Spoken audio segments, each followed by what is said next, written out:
Back in central Japan, Oda Nobunaga shocked the country at Okehazama. That victory was his brutal debut in the Sengoku era, Japan's warring states period. But in the east, in the Kanto region, a completely different war was unfolding. The Tiger of Kai, Takeda Shingen, the Dragon of Echigo, Uesugi Kenshin, and the Lion of Sagami, Hojo Ujiyasu. Three monsters, three directions, one triangle, where every step forward meant a knife in your back. First, Shinano, present-day Nagano Prefecture, a place where a single valley could split entire regions. If you broke through these mountain passes, the road to Kyoto opened. And the man who held those passes was Takeda Shingen.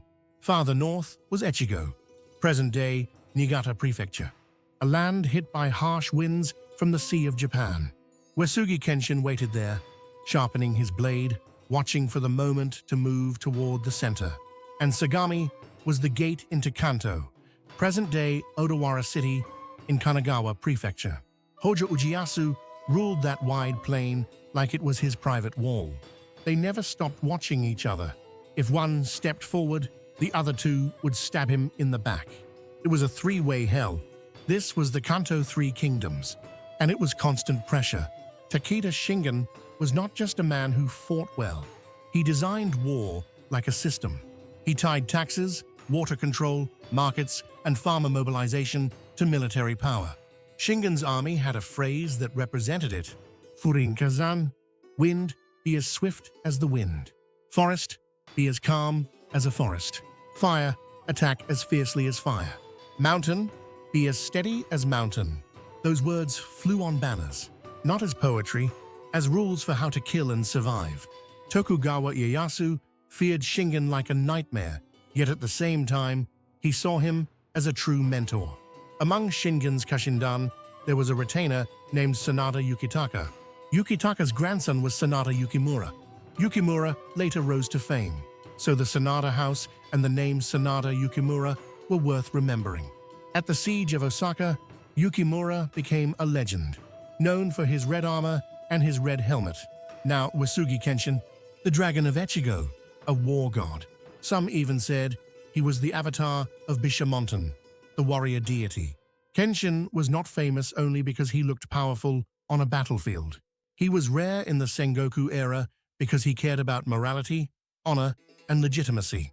In the Sengoku era, if you were a daimyo, swords were not enough. Legitimacy was the leash. Why do you fight? Who do you fight for? If you could not answer that, your army did not last. Kenshin understood that. There is a famous story about Kenshin's character. Shingen and Kenshin shared a border, so they fought again and again. At one point, Shingen lost access to salt fields, and without salt, people could not live. So Kenshin sent salt to his enemy, Shingen. And Kenshin was said to speak like this: even in war, the common people are not the enemy.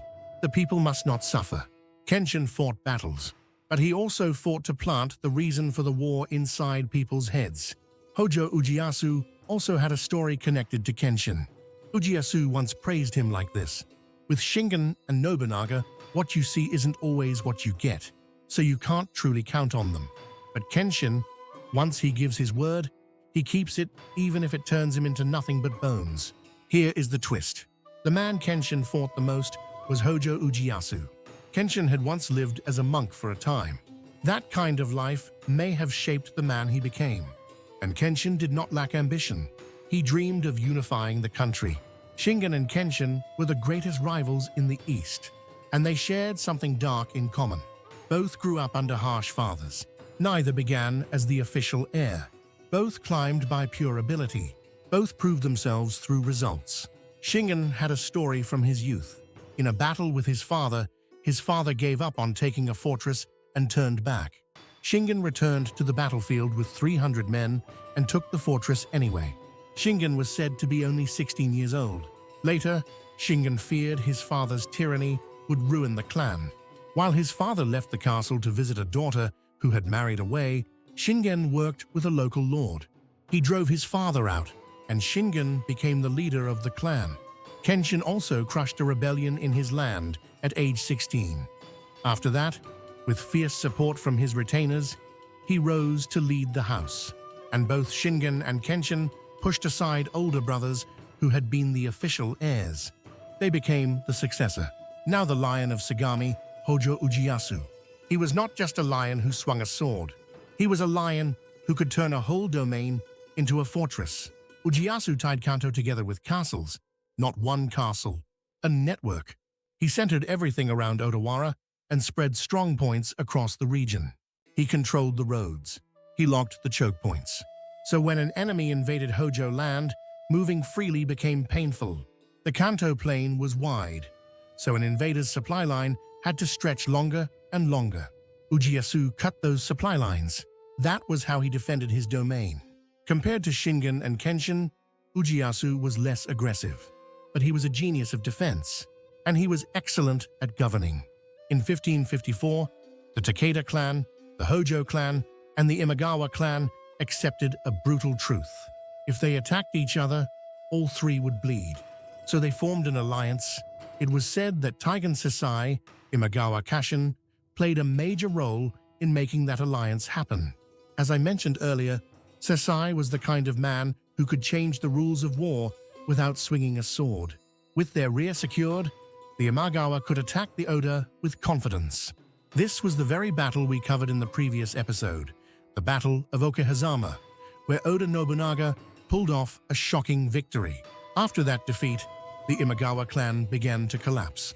Sasai died of gout the following year in 1555, after the alliance was formed. For the Imagawa, that absence was decisive. With the alliance stabilizing the borders, Shingen also could finally point his blade in one direction. He stormed into Shinano, present-day Nagano Prefecture. As Shingen took Shinano, local lords were pushed out and lost their land. Many of them fled straight to Kenshin. When Shingen moved too close to Kenshin's border, finally Kenshin moved, and the clash became unavoidable. The two sides collided at Kawanakajima 5 times. Kawanakajima mattered because it sat on routes connected to Kyoto. Neither side could finish the other in one blow. So the fighting dragged on. The first 3 clashes were probing battles. They were about sizing each other up. What kind of man is he? How far will he push? And where is his limit? Then an edict arrived from the shogun in Kyoto.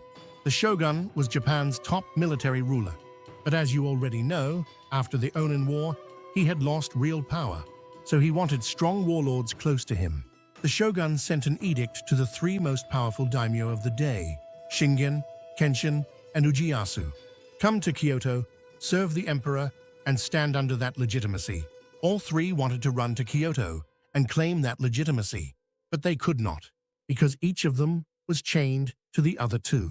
To march safely, they needed to secure the neighboring regions first. If these 3 had not been locked side by side, history could have changed. One of them might have seized the center first. To build a springboard toward Kyoto, Shingen and Kenshin finally fought a real battle when they met for the 4th time at Kawanakajima in August 1561. Both sides came with full strength. Shingen brought around 20,000 men. Kenshin brought around 13,000 men. Kenshin came down from the north. Shingen came up from the south. But strangely, Kenshin set his camp on the southern foothills, not the north. Shingen did the opposite on the northern foothills. 2 heroes of the Sengoku era, Shingen and Kenshin, were thinking the exact same thing. Cut off the other man's retreat. Force a decisive fight. Both of them expected the enemy to hide inside a fortress. So they planned the same move, a strike at the rear. Shingen had powerful cavalry, so he reset his line on the central plain. But here was the trick. Shingen brought only about 8,000 men out onto the open ground. He split the rest into a detached force. He sent Kosaka Masanobu to swing around and strike Kenshin from the rear. Kenshin saw through Shingen's plan. That night, Kenshin marched with his entire army straight toward Shingen's main camp. At a foggy dawn, Kenshin's soldiers were suddenly right in front of Shingen's headquarters. For Shingen, the moment the fog thinned and Kenshin's army appeared, it felt like the world flipped. For Kenshin, it was also a gamble. If he could not decide the battle before the detached force arrived, he could be crushed from both sides. So Kenshin had to end it fast. Shingen had to hold on until help arrived. Shingen spread his troops wide for defense. Kenshin concentrated elite troops and drove straight towards Shingen's center. Sengoku War was a game that targeted the Lord's heart. If the Lord fell, the army collapsed. So Kenshin rode forward, aiming to end the war with one strike. Kenshin reached Shingen and swung his sword down at him, and Shingen blocked it with a gunbai, a war fan used by commanders. At Shingen's most desperate moment, the detached force arrived, about 2 hours after the battle began. In that moment, Kenshin judged it was no longer possible. He withdrew north immediately. As Kenshin retreated, Shingen's forces chased. Kenshin's rear units took heavy losses. Shingen also suffered badly. He lost many key commanders. Yamamoto Kansuke died. Shingen's brother, Takeda Nobushige, also died. Kansuke had been one of Shingen's tactical minds, so for Shingen, that loss cut deep. This battle had no clean winner, but Shingen still held Shinano afterward, so it is often viewed as Shingen's success. The battle that day is known as the Battle of Kawanakajima. Both sides bled too much. After the fourth battle, they never fought another full-scale clash like that again. Shingen and Kenshin recognized each other's ability, but they were also furious because the rival next door kept blocking the road forward. While the Takeda and the Uesugi bled, the Hojo smiled. Hojo Ujiyasu used that time to strengthen his government at home. That stability helped the Hojo endure for a long time. Kenshin did not leave Ujiyasu alone. Kenshin attacked Odawara, Hojo's stronghold. Around this time, Kenshin visited Kyoto and had an audience with the shogun. That alone boosted his prestige. Even if the shogunate was collapsing, Kyoto was still the main stage of legitimacy. Kenshin's move signaled something important.